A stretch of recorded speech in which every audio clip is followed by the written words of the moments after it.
C'est avec ça? C'est que celui-là? Et ils marchent tous. Et ouais. Ah, quand même, quand même. En attendant les autres, quand même. La galanterie, hein. Et regarde s'il y a ton. Bonjour. Non, il n'y a pas ça. Ça a marché? D'accord, vous m'entendez, moi j'entends pas. Euh, Ceux de la scène, ils fonctionnent? Ok. On s'assoit?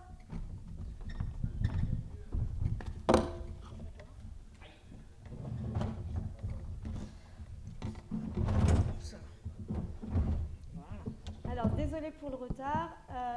Je vais me présenter rapidement. Moi, je vais juste animer, enfin, le laisser parler d'ailleurs. Je suis Emmanuela Girard, je suis la secrétaire générale de la Confédération paysanne. Je suis paysanne en Indre-et-Loire, dans la région centre. J'ai des vaches, j'ai des chèvres, je fais des fromages et des yaourts. J'ai 2 associés, Marion et mon père. Je suis très attachée à cet atelier sur les DOM pour plusieurs raisons. La première, je suis d'origine polynésienne, ma mère est tahitienne. Donc la culture d'outre-mer, c'est quelque chose qui me parle. Et puis j'ai aussi vécu 7 ans en Guyane, et donc c'est une grosse partie de ma vie aussi. Donc voilà, c'est un lien. Voilà, c'était juste une intermède. Là, en fait, aujourd'hui, on est là pour présenter la vision des paysans dans les DOM. On a la Guyane en premier, on attend les autres, on les recherche. Ils vont pas tarder. Et leur vision, en fait, de la paysannerie, et de leur syndicat. Donc je vous laisse vous présenter. D'accord. Non, vas-y.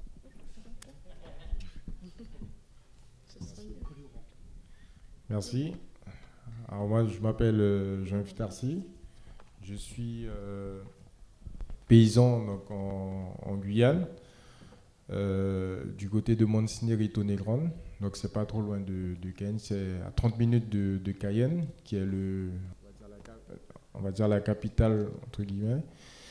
Et donc je suis agriculteur je fais du porc. Je fais également de la poule pondeuse en élevage et un peu de banane plantain, banane à cuire. Donc j'ai été récemment élu président du GRAGE de Guyane. Donc c'est le syndicat départemental de la Confédération. Et puis donc voilà. Peut-être si vous avez des questions, je vais passer la parole à Sylvie. Je crois que ce micro fonctionne, je serais plus à l'aise. C'est bon, c'est parfait. Merci. En fait, moi, c'est Sylvie Hort. J'ai été présidente du GRAGE pendant presque 12 ans. Et je fais partie des gens qui ont créé effectivement le GRAGE, le groupement régional des agriculteurs de Guyane. Voilà. Moi, je suis installée sur Macoria, donc une commune entre Cayenne et Kourou, où est-ce qu'effectivement je fais de la volaille, on fait un peu de caille et de la chèvre et un gîte. Voilà. Donc la Confédération paysanne, c'est une vieille histoire. Il y a, en 1994, c'est vrai que nous, on était dans une situation où est-ce qu'on avait créé un groupement. Enfin, je rentre dans le vif du sujet tout de suite. En 1994, c'est vrai que le GRAGE on n'était pas encore au GRAGE, on était tous des JA à l'époque, enfin moi encore plus jeune, et on s'est retrouvés dans une situation où est-ce qu'effectivement la FDSEA avait pris position sur un individu qui était en la personne des Pays, de Christian Epailly, où est-ce qu'il ne voulait pas comment on appelle ça, le sortir en fait du syndicat parce que c'était un nuisible, hein, pour le monde agricole. Donc nous, en tant que jeunes à l'époque, en 94, on s'est dit qu'il n'était pas possible de rester dans un syndicat comme ça. Donc on a monté un groupement qu'on a appelé le GRAGE. Donc le GRAGE, à savoir, il y a effectivement le serpent grage, mais il y a aussi une râpe qu'on appelle le grage, qu'on grage le manioc. Donc c'est d'où le nom du GRAGE. Mais lorsqu'on s'est regroupé, il y avait effectivement, on a entraîné avec nous tout plein de jeunes qui sortaient des JA, enfin, des CDJA à l'époque pour monter effectivement un groupement. Lorsque nous avons monté ce groupement, on s'est rendu compte qu'on n'était pas fédéré et on était juste un groupe régional. Donc par la suite, effectivement, on a regardé au niveau national comment ça se passait et qui est-ce qui aurait pu, avec qui on aurait pu travailler. Et on s'est aperçu effectivement que donc, il n'était pas question de se rapprocher de la FDSEA, c'était même pas pensable. Donc il y avait en face de nous la coordination rurale à l'époque et la Confédération paysanne. On a analysé les deux situations. On s'est aperçu effectivement qu'on avait plus d'atomes crochus avec la Confédération paysanne et ça représentait réellement notre agriculture, ce qu'on appelle chez nous, ce que vous appelez l'agriculture paysanne. Nous, on avait une agriculture d'abattis, de subsistance, de vivriers, je dirais. Donc ça rentrait exactement dans notre agriculture. Et donc par la suite, effectivement, bon, je vois Jean-Jacques est là, il y avait Jean-Jacques, Dufour, François, il y avait toute une équipe qu'on a rencontrée, enfin pas moi directement, mais ceux qui étaient un peu plus anciens que moi, ils ont rencontré, ils ont discuté. Bon, je ne sais pas tout ce qui s'est passé parce que j'étais encore un peu plus jeune, et je ne sais pas qu'est-ce que vous avez... Bon, toujours est-il, c'est qu'on s'est aperçu qu'effectivement, c'était devenu évident et que c'était à la Confédération paysanne qu'on allait s'affilier. Et de là, effectivement, a commencé une belle et grande histoire, qu'on a une histoire de lutte, parce que ça n'a pas été évident tout de suite, hein, parce que nous, on sortait effectivement des CDJA, de la FNSEA pour une partie. Donc on avait déjà une manière de travailler et on était dans un département en plein développement. Donc, c'est-à-dire on était des fois presque à l'opposé même de la Confédération paysanne parce que nous, il fallait construire notre agriculture alors qu'au niveau métropole, effectivement, c'était une agriculture qui était déjà là, qui retourne un petit peu, je ne dirais pas en arrière parce que ce n'est pas le mot, mais qui retournait à des valeurs un peu plus humaines, plus paysannes. Et nous, on s'est trouvé de temps en temps à avoir des positions politiques agricoles contraires à la Confédération paysanne. Mais ça ne nous a jamais empêché, et ça n'a jamais remis en question notre adhésion à la Confédération paysanne. Aujourd'hui encore, nous avons des luttes. Bon, tout le monde a dû entendre tout ce qui s'est passé en début d'année. Cette lutte-là, effectivement, en nous la menant depuis le départ, hein, Jean-Jacques est encore là, il va le savoir, ce retard de développement qu'on a, c'est vrai que dans l'agriculture, effectivement, nous en Guyane, on parle toujours de développement parce qu'on doit nourrir notre peuple et on est dans une situation, effectivement, avec le CNES, on est à la pointe de la technologie et en même temps, derrière, on n'arrive même pas à alimenter notre propre population. C'est un combat que le GRAGE mène et qui je l'espère, continuera à le faire. Je vois que les autres dames sont arrivés, donc je ne vais pas me monopoliser. Merci Sylvie. Du coup, les autres dames sont arrivés et on va présenter. Alors, moi, je ne connais pas tout. Il y a Bernard, c'est Bernard. Hein, c'est pas toi, c'est Bernard, toi, de La Réunion. Voilà, j'essaie de me mémoriser ton nom. Patrick, de la Martinique. Ouais. Patrice, excusez-moi. Et alors au milieu, du coup, de la Guadeloupe, c'est ça.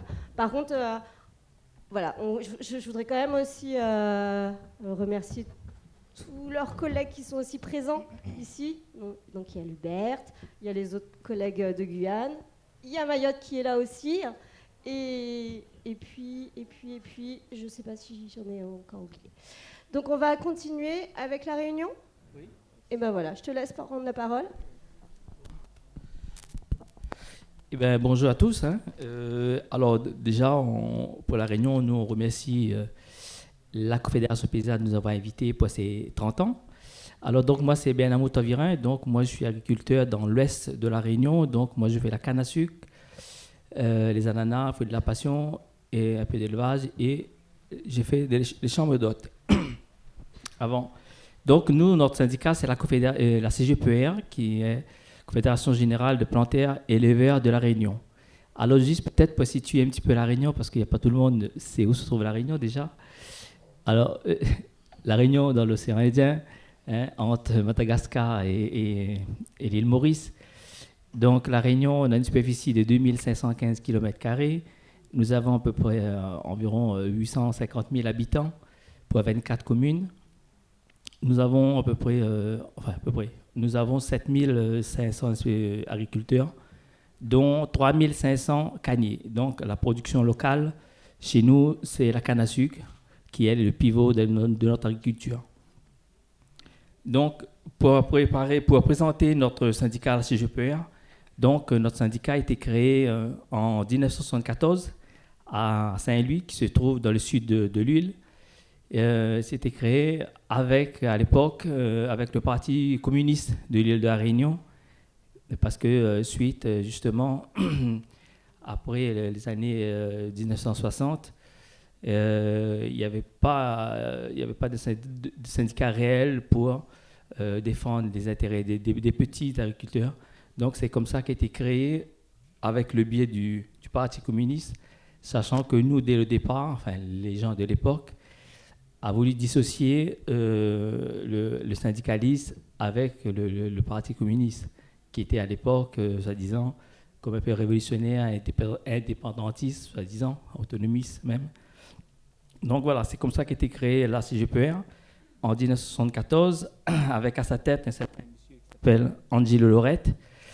Et puis par la suite, de 1989 à 1993, nous avons eu le premier président chambre d'agriculture issu de notre syndicat.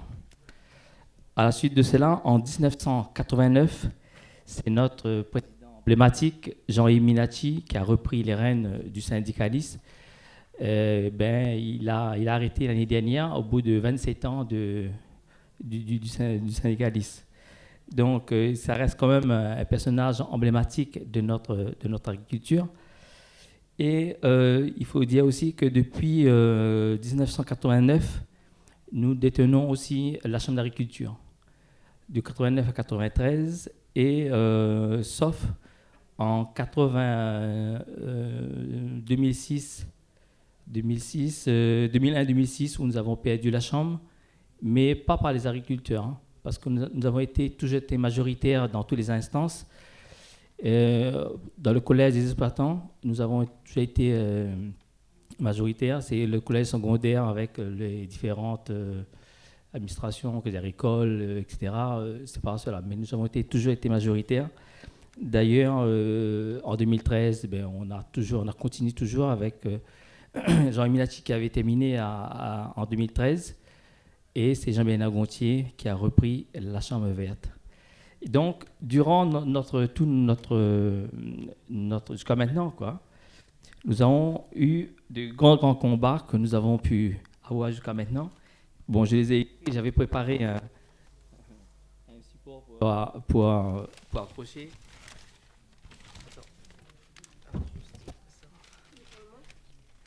Enfin, je le lis, après je vais pouvoir, je ne sais pas s'il y a un endroit où je peux l'accrocher pour que les gens puissent le voir. Alors nous, les grands combats, c'est déjà depuis 1983, avec la fin du colonna, parce que juste après les années 1848, après l'esclavage, les gros blancs de l'époque, c'est-à-dire les gros propriétaires, ont mis à disposition les terres, mais sous forme de colonna. Et c'était 2 tiers, 1 tiers, 2 tiers pour le colon et 1 tiers pour le propriétaire, sachant que les cultures ont été imposées. Et ces gens de l'époque, là, ces propriétaires de l'époque, ils étaient même à la fois maires, amis du curé, etc. Donc, si le colon ne faisait pas exactement ce qu'il disait, et donc il les sanctionnait. Et donc, c'était un des premiers combats où la CGPR a commencé à être sur le terrain, c'était de transformer le colonnage en fermage. Donc, ça a été fait en 1983. Et c'était à cette époque-là aussi qu'a eu lieu le premier président CGPR élu à la Chambre d'agriculture. De 89 à 93, c'était le deuxième président élu à tête de la Chambre d'agriculture. En 90, on s'est mobilisé pendant pas mal de mois pour avoir une prime sur la bagasse. Sachant qu'en 1969, voilà, ça c'est bon. Sachant que depuis en 1969, il y a eu à l'époque une personne qui était responsable de la FDSEA qui a tout donné, redonné les sous-produits aux industriels. Donc en 90, on a pu de nouveau obtenir une prime sur la bagasse. C'était à l'époque, c'était 5 francs par tonne de canne. De 1995 à 2001 et de 2006 à 2013, donc c'est la troisième présidence CGPA, il y a tête de son agriculture. En 2000, c'était le combat pour l'aide au transport, parce que ici, comparé à nous, à La Réunion, ici, l'industriel vient chercher les cannes et la betterave dans les champs. Tandis que nous, chez nous, vu le territoire, c'est très accidenté. Donc nous, on se débrouille pour emmener nos cannes sur les plateformes de réception. Et donc là, avec le prix du gasoil, etc., donc on a pu, c'était un grand combat où le président et son secrétaire sont venus à Bruxelles pour négocier. Et donc on a eu une aide sur l'aide au transport de canne à sucre. Et un qui reste quand même des plus grands combats, c'était enfin, c'était pas encore à cette époque-là, mais bon, il y a eu quand même la prime bagasse qui était à l'époque de 5 francs. Et c'est passé qu'on est passé en euros en 2002. Donc, de 5 francs, on est passé à 1,80 €. Donc, ça a augmenté. 1,80 € à 2 € selon le tonnage de l'île. Si on était en dessous de 1 800 000 tonnes, on était pour tout l'ensemble de l'île, on avait une prime de 1,80 €. Si on dépassait les 1 800 000 tonnes, tout le monde, tous les planteurs avaient 2 € de plus par tonne de canne. Et là, l'un des plus grands combats qui a duré, que la CGPA a été sur le terrain, c'était la canne, c'est comme on dit toujours, comme le cochon, tout est bon. Et donc, on nous a toujours payé la canne seulement sur le taux de sucre. Et on avait seulement ce petit reliquat de prime bagasse. Et là, à ce moment-là, on parlait de recette bagasse. En fait, c'était notre dû. Et donc, le grand combat, ça a été de faire reconnaître la canne comme biomasse. Une fois qu'on savait que la canne était reconnue comme biomasse, à ce moment-là, on était sûr qu'on allait percevoir quelque chose. Et donc, en 2009, le Premier ministre François Fillon annonce dans l'est de La Réunion, à Bras-Panon, on l'a reçu dans un champ de canne, la bagasse reconnue comme biomasse, et les planteurs obtiennent ce sous-produit de la canne, qui était de 13 € au total, dont 11,05 € pour les planteurs, et le reste, une partie pour l'industriel, une partie pour la recherche, sur les 13 €. Et donc ça a augmenté le revenu du planteur. Et ça faisait quand même un petit moment le bagasse qui sert à produire de l'électricité. Donc il y a quand même 15 à 18% de l'île pendant la saison de la canne, là où on produit l'électricité pour l'ensemble de l'île. Et donc, bon, entre-temps, il y a beaucoup plein de combats qui est un peu minime parce que j'ai énuméré un peu les grands combats. Et donc, en 2013, ben voilà, on est de nouveau aux élections chambres et donc on est toujours majoritaire. Et donc, c'est Jean-Yves Minacci qui a dépassé les 65 ans, qui passe la main, qui porte la liste et qui passe la main à son premier vice-président, qui est Jovenel Gontier.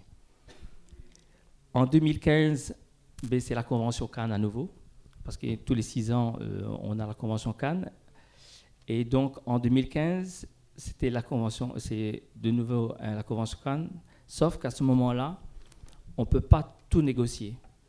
Parce qu'il y avait, pour une fois, on s'est dit qu'on va travailler sur le prix de référence de la tonne de canne. Parce que jusqu'à maintenant, ça date depuis un petit moment, depuis plus de 30 ans, où la canne était payée à 13,8 de richesse, correspond à ce qu'on dit. Quand on parle de 13,8 de richesse, ça veut dire sur une tonne de canne, on peut, d'après les prélèvements, on a 138 kilos de sucre. Donc 13,8 de richesse, ça a été payé pendant très très longtemps. Avant, c'était 256 francs.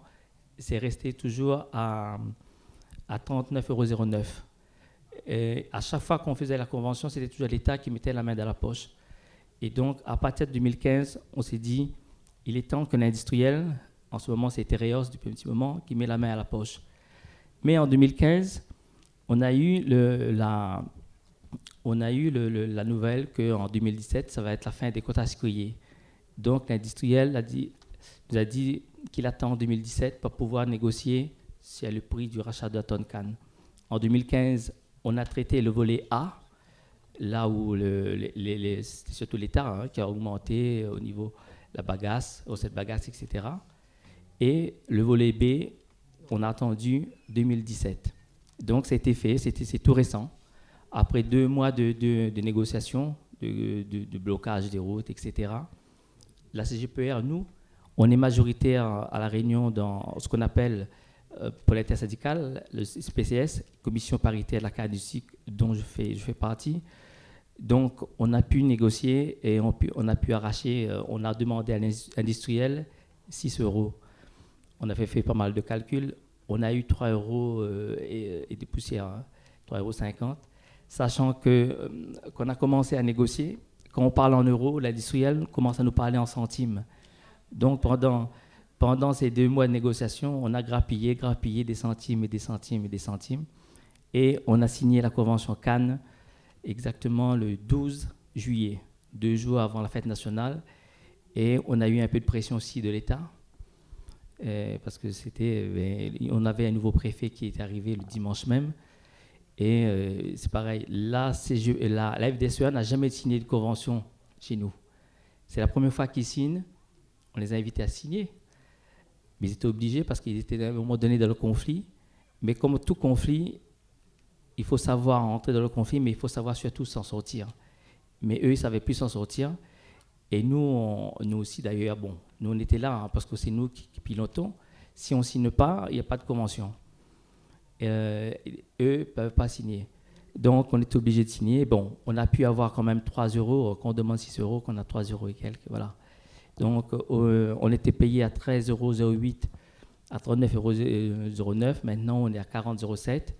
Et puis on a sur tous les autres points, on a pas mal de centimes grappillés, ce qui nous ramène à 3,50 € ou 3,60 €. Et là aussi, sur le prix de la tonne de sucre, on a le prix d'intéressement qu'on n'a jamais eu.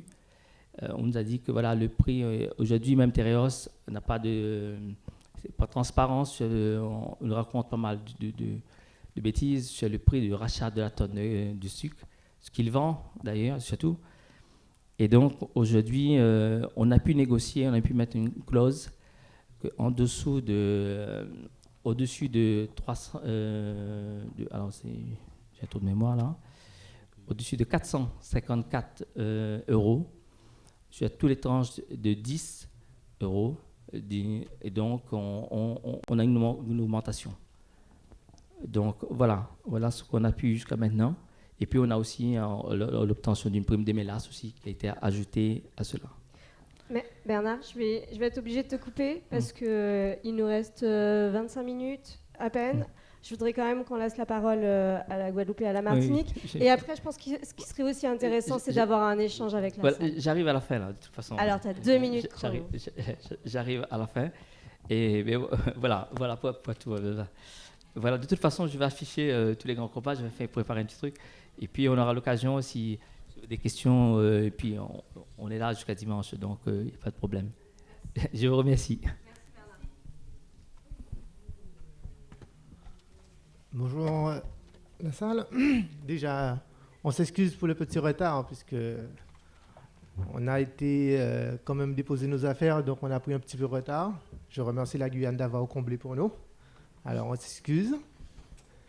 Alors moi je représente l'UPG, l'Union des producteurs de la Guadeloupe.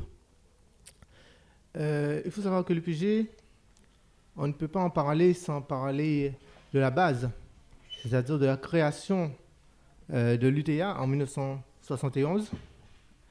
L'UTA, c'est l'Union des travailleurs agricoles. Ce syndicat a été créé en 1971, bien avant la Confédération paysanne, pour défendre les intérêts des usiniers. Je vous rassure, je ne serai pas aussi long que mon collègue. Alors, en 1971, il faut savoir que les ouvriers agricoles percevaient beaucoup moins que les autres ouvriers. Il y avait le SMIC et il y avait le SMAC. C'est le salaire minimum agricole et commun. Alors là, le syndicat est créé en 1971 et très vite, on se rend compte que l'UTA ne peut pas défendre à la fois les ouvriers et les agriculteurs.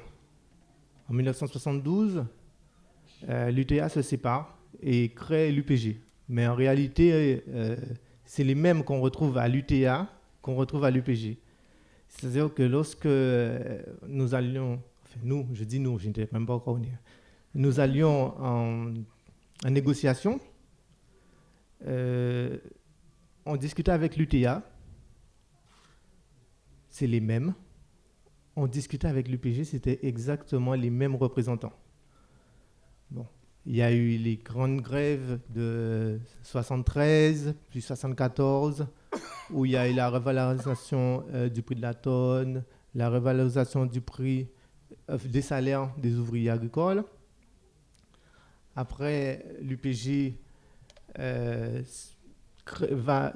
l'UPG va être créée la première plateforme intersyndicale, c'est-à-dire, je pense que vous la connaissez tous, l'UGTG. Lorsqu'on invoque ce nom, tout le monde se rappelle de 2009, la fameuse grève en Guadeloupe de 40 jours, qui a marqué à peu près tout le monde. Il faut savoir que tout ça descend de la création de l'UTA. Pour expliquer en fait l'adhésion de l'UPG à la Confédération paysanne, je vais faire très simple. Je vais vous donner les orientations de l'UPG. Vous allez comprendre effectivement qu'on n'avait pas en fait le choix.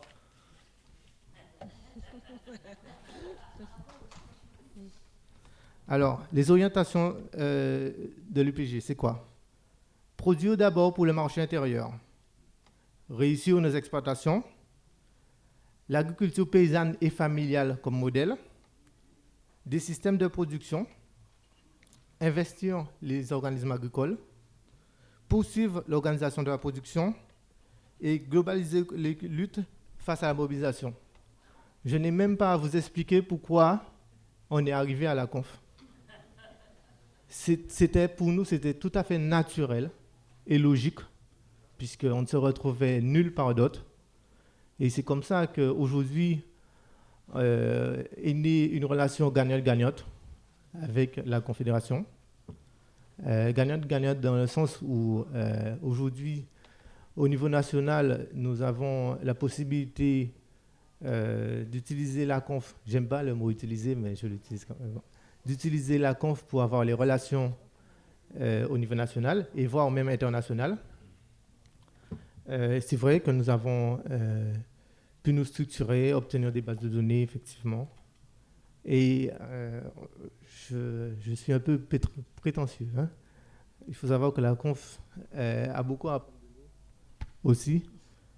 Je pense que vous le savez tous. Et pour finir, j'avais promis de ne pas être long. Il faut savoir que l'UPG a toujours revendiqué son identité. L'UPG restera toujours l'UPG, même si à un certain moment nous avons changé de nom, sans changer de sigle, puisqu'il faut savoir qu'au début on ne s'appelait pas l'Union des producteurs agricoles de la Guadeloupe. Ça c'est venu bien après, en 1991. Au démarrage, on s'appelait l'Union des paysans de la Guadeloupe, et même l'Union des paysans pauvres de la Guadeloupe. En 1991, on est devenu l'Union des producteurs agricoles de la Guadeloupe. Et c'est fait exprès d'envoyer le plus jeune. Ici, c'est juste pour montrer qu'on a une historique et on a un avenir aussi. Merci. Alors, bonjour tout le monde, Patrice Persia, je suis de la Martinique, je suis apiculteur et je représente l'Organisation patriotique des agriculteurs de Martinique. Alors, je veux vous parler essentiellement de l'historique de l'OPAM, pour ne pas entrer trop dans les détails. Alors, vous savez que depuis 83 que l'OPAM est créé, et la problématique, c'était quoi? C'était que beaucoup de jeunes agriculteurs formés n'avaient pas de terre, étaient sans terre pour pouvoir nourrir la population. Alors, il s'est déclenché un mouvement d'occupation de terre. Beaucoup de jeunes, surtout dans le sud de la Martinique, ont occupé les terres, restaient en friche, sans des terres qui n'étaient pas à haute valeur agricole. Et ça a permis un mouvement. Beaucoup de terres sur tout le territoire de la Martinique ont été occupées par des jeunes agriculteurs. Et ça a vraiment chamboulé tout le système politique d'installation. Et aussi, ça a vraiment révolutionné, on va dire, la politique d'installation. Il fallait revoir tout ce qui est critères et il fallait beaucoup de négociations avec les représentants de la région, de la DAF, pour permettre une prise en compte de ces agriculteurs. Alors, je ne sais pas si j'aurais tout, mais depuis 83 et jusqu'à maintenant, les actions, on en parle, hein, c'est toujours le même problème, hein, c'est une agriculture paysanne pour la population et aussi un prix rémunérateur pour l'agriculteur. Alors, je ne sais pas si je ne serai pas plus long. Peut-être je pourrais répondre à d'autres questions. Merci.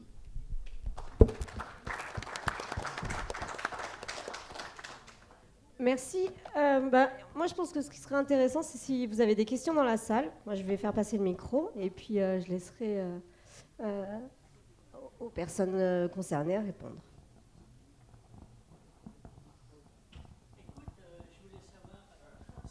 Il y a Michel qui a demandé la parole avant toi. Oui. Oui, merci.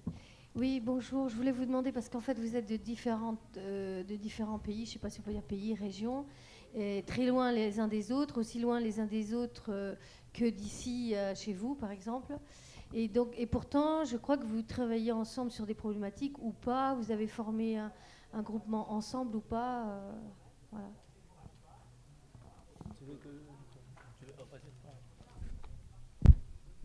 Effectivement, on n'a pas autant détaillé que notre camarade de la Réunion, mais en fait, on a les mêmes problématiques. Et d'où la création de la CONF-DOM. C'est-à-dire que, effectivement, les DOM, on est éloigné par rapport à nos emplacements, mais en fait, on est très proche par rapport à nos problèmes. On a les mêmes soucis, c'est les soucis de terrain, le prix de la tonne de canne, les soucis administratifs. En fait, les problèmes se rejoignent énormément. Et c'est pour ça qu'aujourd'hui, vous voyez qu'on est en CONF-DOM et qu'on est tous là. Je vais rajouter, donc juste, pas pays, on est des départements d'outre-mer. Collectivité aujourd'hui. Et donc, oui, après, il y a depuis un petit moment, enfin depuis en 2015, bon, la commission des DOM a commencé à continuer à travailler. Et suite à cela, il y a un problème qui est flagrant dans tous les DOM. On a travaillé avec l'UBET, avec Alex et la Guadeloupe, et donc c'est le problème de la retraite agricole. Donc au mois d'octobre, on était au ministère des Affaires sociales, je crois, et ça reste quand même un gros problème, parce qu'un paysan qui travaille 40 ans de au soleil et qui touche entre 150 et 300 euros, sachant que la moyenne c'est 300 euros, donc c'est inadmissible. Donc c'est l'un des premiers points auxquels on a commencé à travailler ensemble et qui est vraiment grave, quoi. Voilà. Juste pour compléter, c'est vrai que la Guyane en ce moment, enfin depuis 2 ans, on ne s'est pas retrouvé sur certains sujets, Parce qu'il faut savoir que l'agriculture guyanaise, on ne fait ni canne, on fait très peu de canne, mais surtout pas trop de bananes. Donc effectivement, sur certains sujets, on est plus dans l'élevage et dans le hors-sol en principe. Et c'est vrai que sur certains sujets, on ne se retrouve pas. Il y a des problèmes qu'on a déjà menés, comme la retraite et tout. Et c'est vrai que dans le cas Outre-mer, comme je l'ai toujours dit, hein, on ne se retrouve pas forcément, mais on a effectivement les points qui convergent, c'est notre éloignement vis-à-vis de la France, quoi.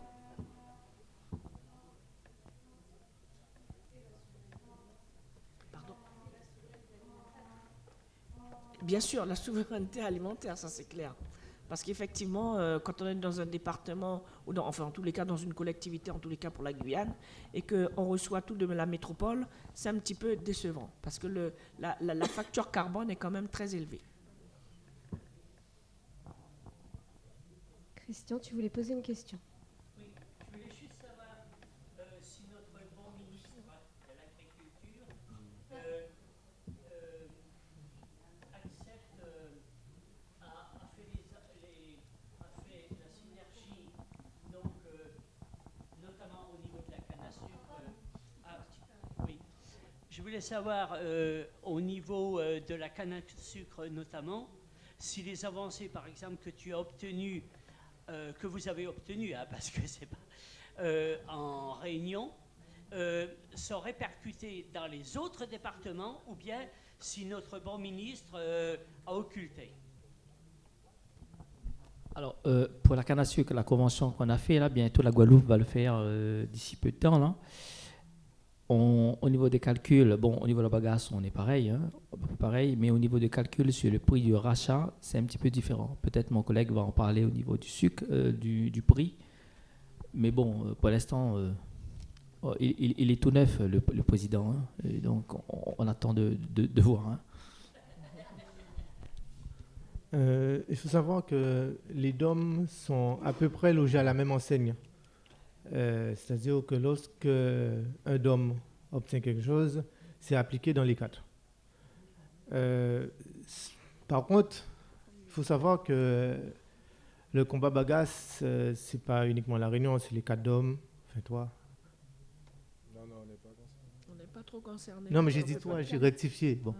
Il faut savoir aussi que chaque convention est négociée à différentes dates.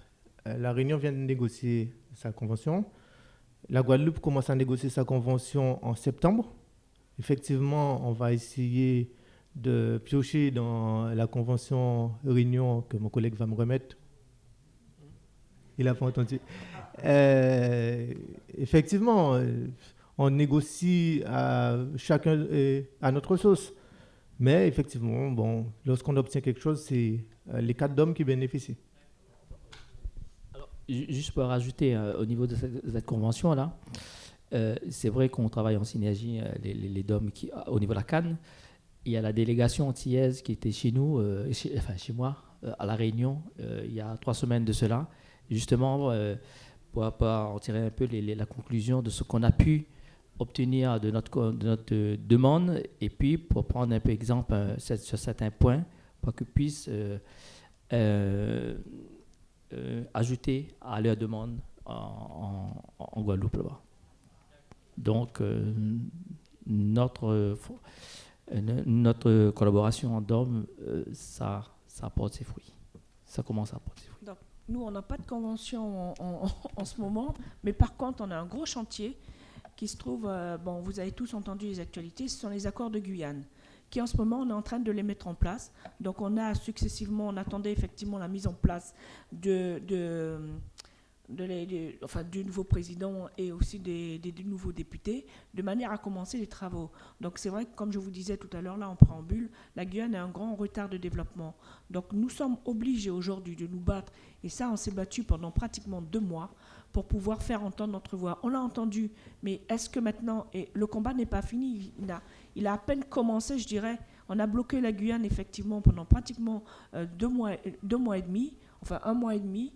Mais jusqu'à présent, on a encore, j'ai presque envie de dire, on n'a encore rien obtenu, puisqu'après ça, il y a eu les élections. Donc aujourd'hui, c'est aujourd'hui que le combat commence. C'est aujourd'hui qu'effectivement, il va falloir mettre sur la table les revendications de la Guyane. On ne peut pas rester dans un département où est-ce qu'on ne peut pas manger, on ne peut pas se soigner, on ne peut pas se loger. Ce n'est pas possible. Donc là, nous sommes toujours dans le combat. Et c'est très rare de voir ça dans un département, mais en tous les cas, les 3 syndicats, que ce soit les JA, le GRAGE et la FDSEA. Donc pour une fois, on se retrouve sur des points, parce que c'est la Guyane qui doit gagner dans ce combat. Il va nous rester 4 minutes. Du coup, je vais prendre les 2 dernières questions. On va les prendre d'affilée et puis vous répondrez en même temps, d'accord ? Bonjour. Je voulais savoir si d'une manière générale, en tant que Français, parce que vous êtes département d'outre-mer, et en tant qu'Européen, vous avez des clauses particulières au niveau de l'Europe pour des prix et des volumes. Parce que l'Europe est aussi très agressive commercialement avec d'autres pays. Et voilà. Si vous avez une quelconque... Attends, avant de répondre, on va prendre la question d'abord de Maxime et puis...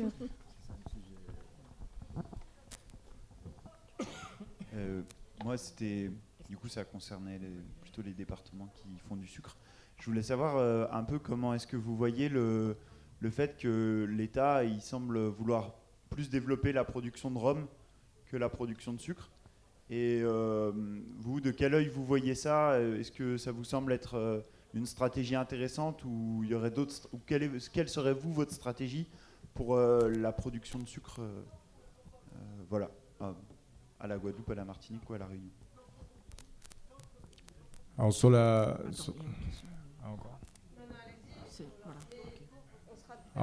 la première question, il faut savoir que la Guyane se trouve à 8000 km d'ici. Nous sommes effectivement français, européens, en Amérique du Sud. Donc nous sommes délimités par des fleuves de part et d'autre. Donc du côté du Suriname et de l'autre côté, Brésil. D'accord ? Nous avons des produits qui rentrent sur le territoire, sans forcément des contrôles qui vont avec, et sont des produits qui viennent nous concurrencer, mais sans les normes européennes, parce qu'eux, ils n'ont pas ces normes-là, et nous avons des normes à respecter. D'accord ? Donc, avec limitation d'utilisation de produits phyto, etc., et puis tout ce que vous connaissez. D'accord ? Donc, je pense que les autres départements aussi rencontrent ces problématiques, mais nous avons ce souci, entre autres.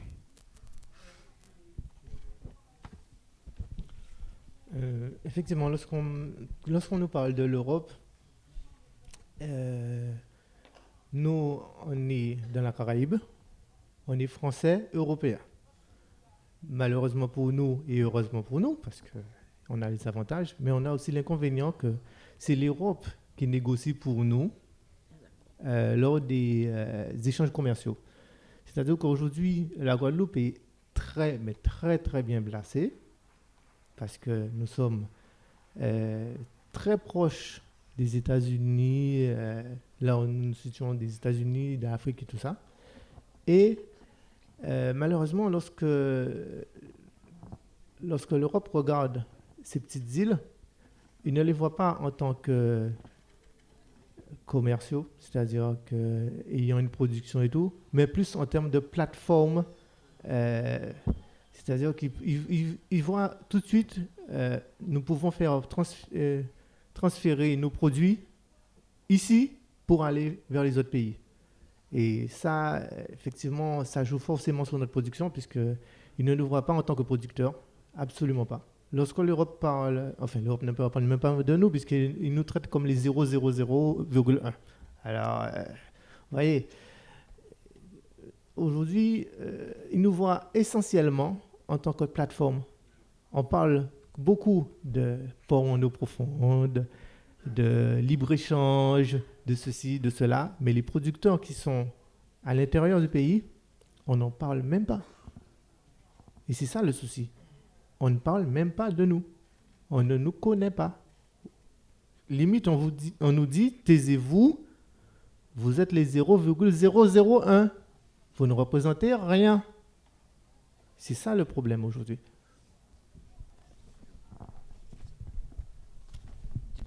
Une petite précision. Les autres îles de la Caraïbe font partie des pays ACP. Ils peuvent facilement faire. On peut importer. Il y a des importateurs chez nous qui sans contrôle, qui importent les mêmes fruits, les mêmes légumes que nous, et à des coûts vraiment très très très bas. Et ça c'est un gros problème. Et pas de contrôle sanitaire sur les entrées, pas de rien.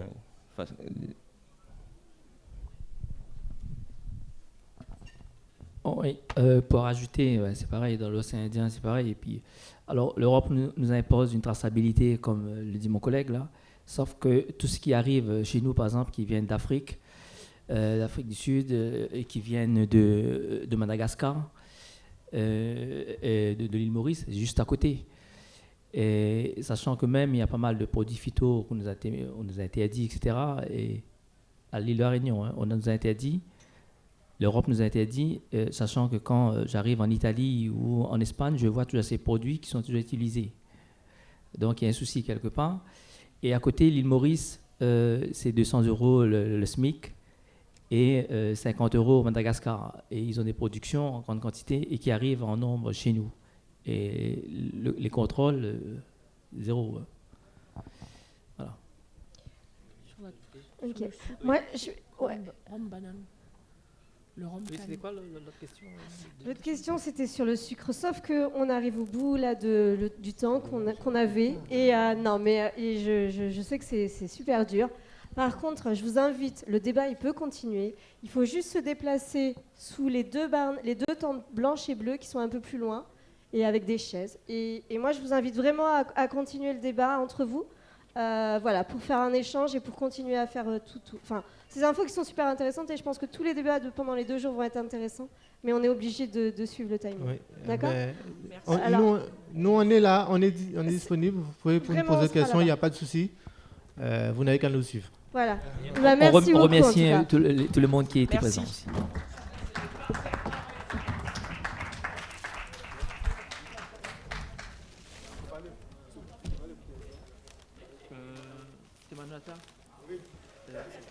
Est-ce que j'avais préparé un petit support? Alors tu vas bien? Tu sais quoi, Est-ce que j'ai un endroit où afficher pour que les gens puissent, parce que tous ces chiffres